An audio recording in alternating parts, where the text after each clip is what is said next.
Presta atenção nesse vídeo que eu vou colocar a seguir. Eu já quis tirar minha própria vida. Eu já passei por depressões longas, às vezes períodos mais curtos. Já senti uma falta muito grande de sentido na vida, né? Eu acho que principalmente isso é o que causa a depressão. Já me coloquei em situações em que eu não conseguia encontrar uma saída. E aí quando você não vê saída, seja ela questão financeira, seja uma questão de relacionamento, seja uma questão de problemas de saúde, enfim. Você olha para um lado, olha para o outro e não consegue encontrar uma saída, você pensa, não, eu vou deixar de existir, é mais fácil, é o que eu preciso, eu não tenho forças para continuar, né? Então tudo isso já passou pela minha cabeça. Eu já fiquei trancado dentro de casa alguns meses, sem conseguir sair.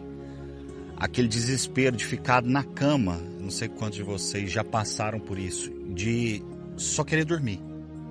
E quando você tem um pouco de recurso, né, você acaba tomando remédios. Quando você não tem um recurso para o remédio, às vezes você entra na bebida e outras coisas, porque você só quer resetar. É igual naquele filme, O Clique, não sei se você já assistiu O Clique com Adam Sandler, que ele apertava o controle remoto e o tempo passava, né? Nesse caso, na verdade, só passar o tempo não adiantava, você tinha que trocar de canal. Então eu já passei por tudo isso, eu já vivi tudo isso. E normalmente era em fases da minha vida onde eu tinha me desconectado completamente do propósito de Deus para minha vida. Eu tinha uma noção clara do que Deus queria de mim, eu sabia o que Deus precisava de mim, só que eu deliberadamente decidia viver uma vida contrária, né? E você sabe o que é o mais curioso? É que em muitos desses momentos eu aparentemente estava vivendo um sonho de muita gente. Alguns desses momentos de depressão, eu não estava vivendo uma crise financeira. Na verdade, eu estava surfando uma onda muito grande, eu estava ganhando dinheiro, eu tinha fama, eu tinha reconhecimento, eu tinha os holofotes, eu era admirado, só que eu não estava vivendo o propósito. Eu estava obstinadamente ignorando a voz de Deus para minha vida, vivendo uma direção, realizando um monte de sonhos, saciando o meu desespero interior em compras, em coisas, em carros, trocava de carro a cada poucos meses, comprava coisas caras, gastava dinheiro, ia chegando à noite, quando eu ia tomar os remédios para dormir, tomava Zolpidem, por exemplo, aí que começava a compra desenfreada na internet. Tentava saciar esse vazio com relacionamentos, com pessoas, enfim. Era um problema atrás de outro problema, na busca desesperada de encontrar um preenchimento interno, de resolver uma questão interna do meu coração. E aí, há mais ou menos vai fazer 2 anos, eu participei do Legendários. Quem me acompanha há mais tempo sabe. Eu fui para o Legendários em novembro de 2023.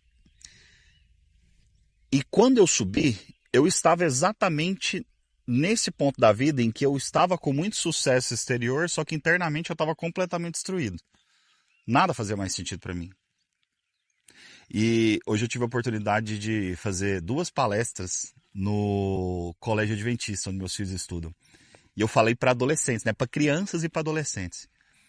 E eu fui falando dos bens materiais, de tudo que eu conquistei, de carro, de Porsche, essas coisas, e eles ficam alvoroçados.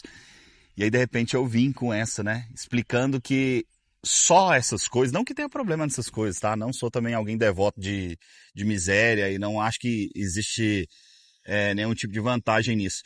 Só que quando você só tem isso, quando você utiliza isso para preencher um vazio interior, por causa da ausência de viver um propósito, você vive infeliz. Então você tem coisas que às vezes você até sonhou, só que você está infeliz. E eu estava nesse momento.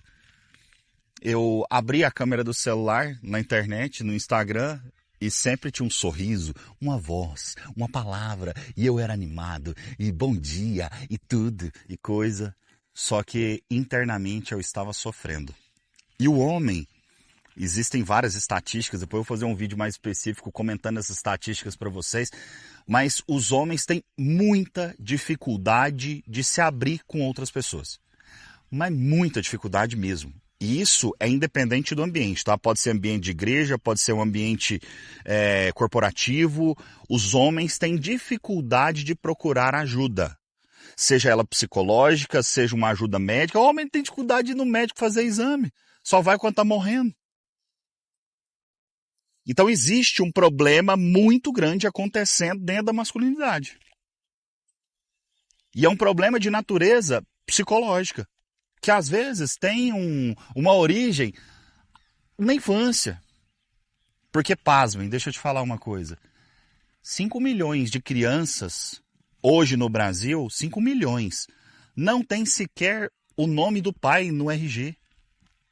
Eles não sabem quem é o pai. Eles vão crescer, muito provavelmente, sem nenhuma referência. Você sabia que a população carcerária do Brasil é a terceira maior do planeta? E pasmem, mais de 90% homem. Mais de 90% dos dependentes químicos registrados no país, homens. Você sabe qual que é a causa? A segunda principal causa de morte de homens entre 15 e 29 anos de idade? Tirando a própria vida. É assustador, né? Então, assim, o homem ele precisa de ajuda. É claro que a mulher tem as suas necessidades e quem nos acompanha sabe o quanto nós nos empenhamos em socorrer as mulheres. Mas eu estou te falando de um problema porque a mulher, ela naturalmente já pede ajuda. Ela tem uma facilidade maior de pedir socorro. O homem é idiota. O homem não pede. O homem só fica calado. E aí, às vezes, eu faço os vídeos defendendo os legendários, falando do movimento, falando que o homem precisa de ajuda. Aí os caras vêm, bando de frouxo, é só fazer as coisas certas, homem que precisa de pôr a montanha. Meu irmão, nós estamos falando da maior parte da população que está ferrada emocionalmente, que está se autodestruindo, então eles precisam sim de ajuda. E eu posso dizer para você, a maioria dos homens precisa de ajuda.